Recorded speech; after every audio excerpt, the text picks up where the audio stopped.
ಕಾಂಗ್ರೆಸ್ ಶಾಸಕ ಟಿಡಿ ರಾಜೇಗೌಡ ಮನೆ ಮೇಲೆ ಲೋಕಾಯುಕ್ತ ದಾಳಿ ಮಾಡಿದೆ. ಅಕ್ರಮ ಆಸ್ತಿ ಗಳಿಕೆ ಆರೋಪದಡಿ ಬೆಳ್ಳಂಬೆಳಗ್ಗೆ ಶಾಸಕರ ಮನೆಗೆ ಅಧಿಕಾರಿಗಳು ಎಂಟ್ರಿ ಕೊಟ್ಟಿದ್ದಾರೆ. ಶೃಂಗೇರಿ ವಿಧಾನಸಭಾ ಕ್ಷೇತ್ರದ ಶಾಸಕರಾಗಿರುವ ಟಿಡಿ ರಾಜೇಗೌಡ 2 ಬಾರಿ ಶಾಸಕರಾಗಿ ಆಯ್ಕೆಯಾಗಿದ್ದಾರೆ. ಶಾಸಕರಾಗಿ ಅಕ್ರಮ ಆಸ್ತಿ ಸಂಪಾದನೆ ಮಾಡಿರುವ ಬಗ್ಗೆ ಬಿಜೆಪಿ ಮುಖಂಡ ದಿನೇಶ್ ಹೊಸೂರು ಜನಪ್ರತಿನಿಧಿಗಳ ನ್ಯಾಯಾಲಯಕ್ಕೆ ಅರ್ಜಿ ಸಲ್ಲಿಸಿದ್ದರು. ಜೊತೆಗೆ ಚುನಾವಣಾ ಆಯೋಗಕ್ಕೆ ಸಲ್ಲಿಸಿದ ಅಫಿಡೇವಿಟ್ನಲ್ಲೂ ಆಸ್ತಿ ಘೋಷಣೆ ಮಾಡದ ಬಗ್ಗೆಯೂ ದೂರು ನೀಡಲಾಗಿತ್ತು. ಬಳಿಕ ಜನಪ್ರತಿನಿಧಿಗಳ ನ್ಯಾಯಾಲಯದ ಸೂಚನೆ ಮೇರೆಗೆ ಚಿಕ್ಕಮಗಳೂರು ಲೋಕಾಯುಕ್ತ ಕಚೇರಿಯಲ್ಲಿ ಶಾಸಕ ರಾಜೇಗೌಡ ಪತ್ನಿ ಪುಷ್ಪ ಹಾಗೂ ಮಗನ ವಿರುದ್ಧ ಪ್ರಕರಣ ದಾಖಲಾಗಿತ್ತು. ಎಫ್ಐಆರ್ ದಾಖಲಾದ ಬೆನ್ನಲ್ಲೇ ಚಿಕ್ಕಮಗಳೂರು ಲೋಕಾಯುಕ್ತ ಪೊಲೀಸರು ತನಿಖೆ ಶುರು ಮಾಡಿದ್ರು. ಇದೀಗ ತನಿಖೆ ಚುರುಕುಗೊಳಿಸಿದ್ದು ಶಾಸಕ ರಾಜೇಗೌಡ ಮನೆ ಮೇಲೆ ದಾಳಿ ನಡೆಸಿದೆ.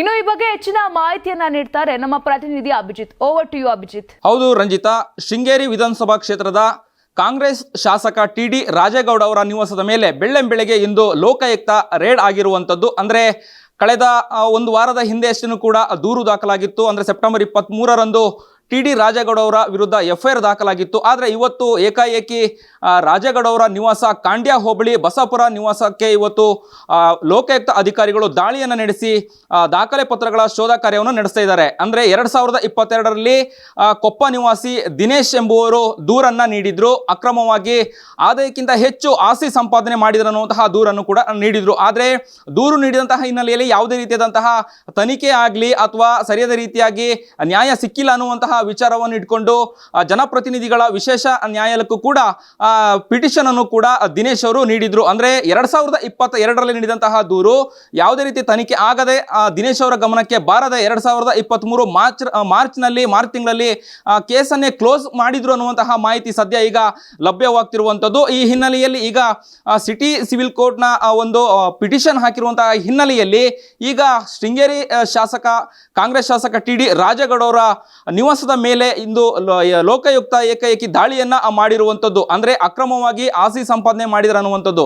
ಅಂದ್ರೆ 266 ಎಕರೆ ಕಾಫಿ ತೋಟವನ್ನ ಖರೀದಿ ಮಾಡಿದ್ದಾರೆ ಅನ್ನುವಂತಹ ಮಾಹಿತಿ ಈಗ ಸದ್ಯ ಲಭ್ಯವಾಗ್ತಿರುವಂಥದ್ದು. ಅಂದ್ರೆ 120 ಕೋಟಿ ಬ್ಯಾಂಕ್ ಸಾಲವನ್ನ ತೋರಿಸಿ ಅಕ್ರಮವಾಗಿ ಆಸ್ತಿ ಸಂಪಾದನೆ ಮಾಡಿದ್ದಾರೆ ಅನ್ನುವಂತಹ ಮಾಹಿತಿ ಸದ್ಯ ಈಗ ಲಭ್ಯವಾಗ್ತಿರುವಂಥದ್ದು. ಅಂದ್ರೆ ತಮ್ಮ ಟಿಡಿ ರಾಜೇಗೌಡ ಅವರ ಪತ್ನಿ ಅಥವಾ ಪುತ್ರ ಈ ರೀತಿಯಾದಂತಹ ಅಕ್ರಮವಾಗಿ ಬೇನಾಮಿ ಆಸ್ತಿ ಸಂಪಾದನೆ ಮಾಡಿದ್ದಾರೆ ಅನ್ನುವಂತಹ ವಿಚಾರ ದೂರಲ್ಲಿ ಉಲ್ಲೇಖ ಆಗಿರುವಂಥದ್ದು. ಸೆಪ್ಟೆಂಬರ್ 23ರಂದು ಟಿಡಿ ರಾಜೇಗೌಡ ಶಾಸಕರ ಮೇಲೆ ಎಫ್ಐಆರ್ ಕೂಡ ದಾಖಲಾಗಿತ್ತು. ಎಫ್ಐಆರ್ ದಾಖಲಾದಂತಹ ಒಂದು ವಾರದಲ್ಲಿ ಈಗ ಲೋಕಾಯುಕ್ತ ದಾಳಿಯನ್ನು ಕೂಡ ನಡೆಸಿರುವಂಥದ್ದು. ಆದರೆ ಲೋಕಾಯುಕ್ತ ಅಧಿಕಾರಿಗಳು ಸದ್ಯ ಈಗ ಶಾಸಕ ಟಿಡಿ ರಾಜೇಗೌಡ ಅವರ ನಿವಾಸದಲ್ಲಿ ದಾಖಲೆ ಪತ್ರಗಳ ಶೋಧ ಕಾರ್ಯವನ್ನು ನಡೆಸ್ತಾ ಇರುವಂಥದ್ದು. ಅಂದ್ರೆ ಎಷ್ಟು ಆಸ್ತಿಗಳನ್ನು ಸಂಪಾದನೆ ಮಾಡಿರುವಂಥದ್ದು ಅಂದ್ರೆ ಲೋಕಾಯುಕ್ತ ಅಧಿಕಾರಿಗಳೇ ನೀಡಿದಂತಹ ಏನು ಅಫಿಡವಿಟ್ ನಲ್ಲಿ ಅಂದ್ರೆ ಪ್ರತಿ ವರ್ಷ 33 ಲಕ್ಷ ಅಥವಾ 34 ಲಕ್ಷ 35 ಲಕ್ಷ 40 ಲಕ್ಷದ ಒಳಗೆ ನನಗೆ ಆದಾಯ ಇದೆ ಅನ್ನುವಂತಹ ಅಫಿಡವಿಟ್ ಅನ್ನು ಕೂಡ ಖುದ್ದು ಕಾಂಗ್ರೆಸ್ ಶಾಸಕ ಟಿಡಿ ರಾಜೇಗೌಡರು ಸಲ್ಲಿಸಿರ್ತಾರೆ. ಆದ್ರೆ ಆದಾಯಕ್ಕೂ ಹೆಚ್ಚು ಇವರು ಹೇಗೆ ಆಸ್ತಿ ಖರೀದಿ ಮಾಡಿದ್ರು ಅನ್ನುವಂಥದ್ದು ದೂರುದಾರ ದಿನೇಶ್ ಅವರು ಉಲ್ಲೇಖ ಮಾಡಿದ್ದಾರೆ ಅಂತಾನೆ ಹೇಳ್ಬೋದು. ಈಗಾಗಲೇ 2ನೇ ಸಲ ಈಗ ಟಿಡಿ ರಾಜೇಗೌಡ ಅವರು ಕಾಂಗ್ರೆಸ್ ಶಾಸಕರಾಗಿ ಏನು ಆಯ್ಕೆಯಾಗಿರುವಂಥದ್ದು. ಒಂದಷ್ಟು ಸೋಷಿಯಲ್ ಮೀಡಿಯಾದಲ್ಲೂ ಕೂಡ ಆರೋಪ ಪ್ರತ್ಯಾರೋಪಗಳು ಕೂಡ ಬರ್ತಾ ಇತ್ತು. ಅಂದ್ರೆ ಫೇಸ್ಬುಕ್ ಆಗಿರ್ಬೋದು ಅಥವಾ ಲೈವ್ಗಳಲ್ಲೂ ಕೂಡ ಸೋಷಿಯಲ್ ಮೀಡಿಯಾದಲ್ಲಿ ಟಿಡಿ ರಾಜೇಗೌಡ ಶಾಸಕರ ವಿರುದ್ಧ ಆರೋಪಗಳು ಅಕ್ರಮವಾಗಿ ಆಸ್ತಿ ಮಾಡಿದ್ದಾರೆ ಎನ್ನುವಂತಹ ಆರೋಪಗಳು ಕೇಳಿ ಬರ್ತಿತ್ತು.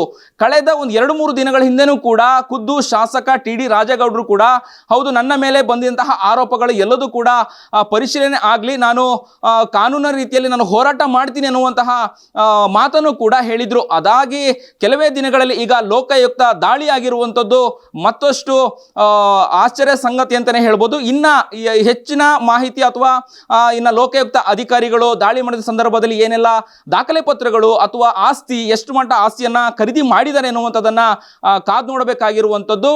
ಆದ್ರೆ 2ನೇ ಬಾರಿ ಶಾಸಕರಾಗಿ ಆಯ್ಕೆ ಆದ ನಂತರದಲ್ಲಿ ಅಕ್ರಮವಾಗಿ ಆಸ್ತಿ ಸಂಪಾದನೆ ಮಾಡಿದ್ದಾರೆ ಅನ್ನುವಂತಹ ಆರೋಪಗಳು ಕೂಡ ಕೇಳಿ ಬಂದಿರುವಂಥದ್ದು. ಈ ಹಿನ್ನೆಲೆಯಲ್ಲೂ ಕೂಡ ದೂರುದಾರ ದಿನೇಶ್ ಅವರು ಕೂಡ ಅದನ್ನ ಉಲ್ಲೇಖವನ್ನ ಮಾಡಿದ್ರು. ಈ ದಿನೇಶ್ ಅವರ ದೂರಿನ ಮೇಲೆ ಈಗ ಲೋಕಾಯುಕ್ತ ಅಧಿಕಾರಿಗಳು ರೇಡನ್ನ ಮಾಡಿದ್ದಾರೆ. ಮಾಹಿತಿಗಳು ಅಥವಾ ದಾಖಲೆ ಪತ್ರಗಳು ನಿಜವಾಗಿ ಅಕ್ರಮ ಆಸ್ತಿ ಸಂಪಾದನೆ ಆಗಿದ್ಯಾ ಇಲ್ವಾ ಅನ್ನುವಂಥದ್ದನ್ನ ಲೋಕಾಯುಕ್ತ ಅಧಿಕಾರಿಗಳು ಅಧಿಕೃತವಾದಂತಹ ಮಾಹಿತಿ ಕೊಟ್ಟ ನಂತರದಲ್ಲಿ ಗೊತ್ತಾಗುತ್ತೆ. ರಂಜಿತಾ, ತುಂಬಾ ದಪ್ಪ ಇದ್ದೀರಾ? ಅದರಲ್ಲೂ ಯಾವುದೇ ಸೈಡ್ ಎಫೆಕ್ಟ್ ಇಂದ ಸಣ್ಣ ಆಗ್ಬೇಕಾ?